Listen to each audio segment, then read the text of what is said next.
бүгінгі қос палатаның отырысында елбасы халыққа үндеу жасады.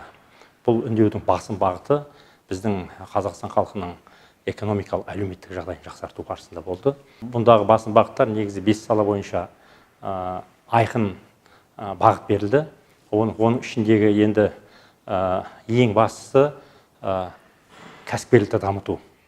Бұл кәсіпкерлікті дамыту елдегі жаңағы ауылдағы кәсіпкерлікті дамыту, оларға микрокредиттер бөлу, сол арқылы жаңадан тұрақты жұмыс орындарын ашып, халықтың әлеуметтік жағдайын жақсарту болып табылады.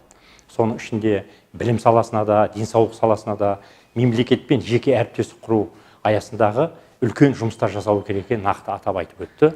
Соның ішінде әсіресе жаңағы ең басты бағыттардың бірі бүгінгі біздің жастарымызға, студент жастарға жасалатын жағдайлар, жатақханалар салыну, 25 мың орынға жатақханалар салыну керек, және дағыны 20 мың биылғы мектеп бітірушілерге грант бөлінеді.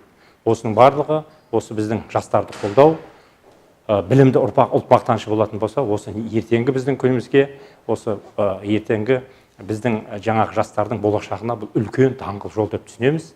Енді кәсіпкерлік бағытындағы басты бағыттарды айқындап айтып өтті.